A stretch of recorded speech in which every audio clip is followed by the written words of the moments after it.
నమస్తే అవధాని. దాదాపు 2 నెలల పైచిలకు ఫిబ్రవరి 2కి స్టార్ట్ అయింది. ఇరాన్ మీద ఇజ్రాయిల్, అమెరికా కలిపి సంయుక్తంగా యుద్ధం మొదలెట్టి సరే దాదాపు ఇరాన్లో దాదాపు 3,000 మంది పైన చనిపోయారు. టాప్ లీడర్షిప్ కూడా ఈ పోరాటంలో అంతమైపోయింది. వాస్తవానికి చాలా తక్కువ టైంలో ఇరాన్ని తమ గుప్పిట్లోకి తెచ్చుకోగలము అని అటు ఇజ్రాయెల్ ఇటు అమెరికా కూడా భావించింది. But the failed. అది కాదు, ఇప్పుడు అంతకన్నా ప్రమాదం ఏమైందంటే, ఇంతకుముందు కేవలం ఒక మత ఛాందసం అని వీళ్ళు పేరు పెట్టిన కొంతమంది చేతిలో మాత్రమే ఇరాన్లో అధికారం ఉంది.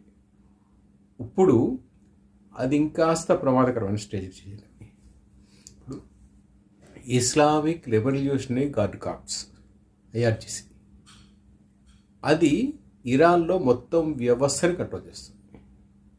And they are taking the final decisions.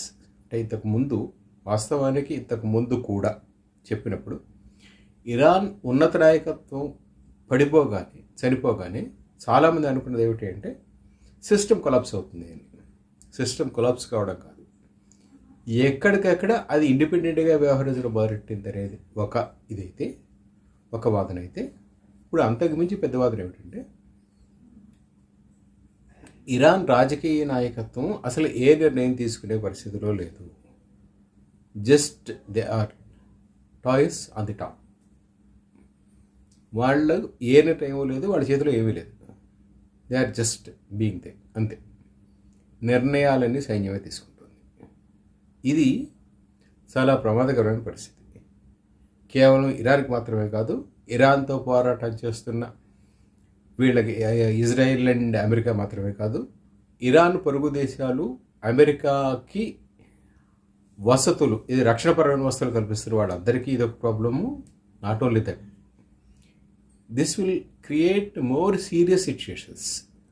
బహుశా అంటే కథనాలు ఇవి ఏ వచ్చినా ఒక కథనం ఏమిటి వస్తున్నది, ఇరాన్ ఫైనాన్షియల్గా కొలాప్స్ అవుతోంది బికాజ్ ఆఫ్ ఇది అమెరికా ఇరాన్ చుట్టూరా ఉన్న వాటర్స్ అన్నింటినీ కంట్రోల్ చేస్తున్న కారణంగా ఇదవుతుంది. ఇరాన్ ఏమో హెర్ముజ్ జలసంధిని కంట్రోల్ చేస్తుంది, ఆ చుట్టూరా ఉన్న ప్రాంతాన్నేమో అమెరికా కంట్రోల్ చేస్తుంది. So the situation is not good. That is one. 2, రాజకీయ నాయకత్వం అయితే పరిస్థితి ఎలా వస్తుందో ఏమిటో అని ఆలోచించి 1-2 సార్లు నిర్ణయాలు పునరాలోచించుకునే అవకాశం ఉంది రాజకీయ నాయకత్వం అయితే. కానీ